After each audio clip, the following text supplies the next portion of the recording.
வணக்கம் நண்பர்களே, தமிழ் பிளாசம் சேனலில் பாலக்கீரை சட்னி எப்படி செய்கிறதுன்னு பார்க்கலாம். அதற்கு தேவையான பொருட்கள்: பாலக்கீரை 2 கட்டு எடுத்திருக்கேன், தக்காளி சிறுசு 3, சின்ன வெங்காயம் ஒரு 6, தேவையான அளவு மஞ்சத்தூள், உப்பு தேவையான அளவு, பூண்டு 8 பல், தேங்காய் சிறிதளவு, வரமிளகா தேவையான அளவு, தாளிக்க ஜீரகம் 1/2 டீஸ்பூன், கடுகு தேவையான அளவு. இப்போ வானொலி காஞ்சிருச்சு. இப்போ நல்லெண்ணெய் ஊற்றிக்கலாம். 2 டீஸ்பூன் நல்லெண்ணெய். பூண்டை சிறுசு சிறுசாக கட் பண்ணி போட்டுக்கலாம், அப்போ தான் சீக்கிரம் வேகும். வெங்காயத்தை சின்ன சின்னதாக கட் பண்ணிக்கலாம். நாங்கள் பெருசாக போட்டோம் அப்படின்னா உள்ளே வேகிறதுக்கு லேட் ஆகும். நல்லா சிம்லேயே வச்சு நல்லா வதக்கி விடுங்க. இப்போ வரமிளகா பதில் பச்சை மிளகா கூட நீங்கள் சேர்த்துக்கலாம். நீங்கள் காரத்துக்கு ஏற்ற மாதிரி சேர்த்துக்கோங்க. இப்போ தக்காளி சின்ன தக்காளியாக இருக்கிறனால நான் அப்படியே போட்டுட்டேன். பாருங்கள், நல்லா ஸ்மாஷ் ஆயிடுச்சு. நீங்கள் பெரிய தக்காளியாக இருந்தால் கட் பண்ணி போட்டுக்கோங்க.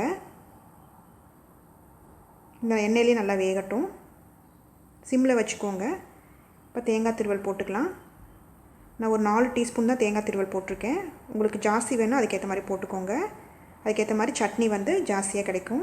இப்போ பாலக்கீரையை தண்டு நீக்கிட்டு வெறும் இலையை மட்டும் போட்டுக்கலாம். இப்போ தேவையான அளவு மஞ்சத்தூள் சேர்த்துக்கோங்க. சேர்த்து சிம்லேயே வச்சு நல்லா வதக்கி விடுங்க. இது நல்லா சுருண்டு வரணும் இலை. இந்த தண்ணி எதுவும் ஊற்றாதீங்க, இந்த எண்ணெயில் நல்லா சுருண்டு வந்துடும். இதுவே தண்ணி விடும் இலையில். இதில் ஏராளமான சத்துக்கள் இருக்குது. Magnesium, zinc, copper, vitamin K அதிகம் இருக்கிறனால எலும்பு மற்றும் பற்கள் உறுதியாக இருக்கும். இதில் ஃபோலிக் அமிலம் அதிகமாக இருக்கிறனால கர்ப்பிணி பெண்களை சாப்பிட்டு வந்தோம் அப்படின்னா உடம்புக்கு ரொம்ப நல்லது. பால் கொடுக்கும் தாய்மார்களை சாப்பிட்டோம் அப்படின்னா பால் நன்றாக சுரக்கும். ரத்தத்தில் உள்ள சக்கரை அளவை கட்டுக்குள்ளே வச்சுக்கும். புற்றுநோய் செல்களை உருவாக்காமல் தடுக்கும். கண் பார்வை நல்லா தெரியும் இந்த கீரை சாப்பிட்டு வந்தால், ஏன்னா விட்டமின் ஏ அதிகம் இருக்குது இதில். அனிமியா நோய் வராமல் தடுக்கும். இதில் பாருங்கள், நல்லா சுருண்டு வந்துருச்சு. இப்போ தேவையான அளவு உப்பு சேர்த்துக்கலாம். நம்ம தண்ணி எதுவுமே ஊற்றலை, அந்த கீரையில் இருக்கிற தண்ணியே நல்லா சுருண்டு வந்துருச்சு. இப்போ நம்ம அடுப்பை ஆஃப் பண்ணிடலாம். இது கொஞ்சம் ஆறட்டும். ஆறின பிறகு நம்ம நல்லா நைஸாக விழுத அரைச்சி எடுத்துக்கலாம். பாருங்கள், நைஸாக அரைச்சாச்சு. இது ஒரு பவுலில் ஊற்றிடலாம்.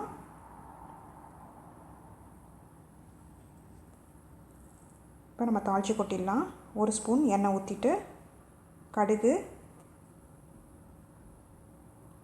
ஜீரகம் போட்டுக்கலாம். உங்களுக்கு கருவேப்பிலை வேணுனாலும் இங்கே சேர்த்துக்கலாம். நான் கருவேப்பிலை இதில் சேர்க்கல. இப்போ இந்த பவுலில் ஊற்றிடலாம். ஊற்றி நல்லா கலந்துக்கோங்க. சுவையான பாலக்கீரை சட்னி ரெடி ஆயிடுச்சு. இட்லி, தோசை, சாதத்துக்கு ரொம்ப நல்லாயிருக்கும். இந்த ரெசிபியை செஞ்சு பார்த்துட்டு உங்களோட கமெண்ட்ஸ் என்னன்னு சொல்லுங்கள். பிடிச்சிருந்தால் லைக் பண்ணுங்கள், ஷேர் பண்ணுங்கள், சப்ஸ்கிரைப் பண்ணுங்கள்.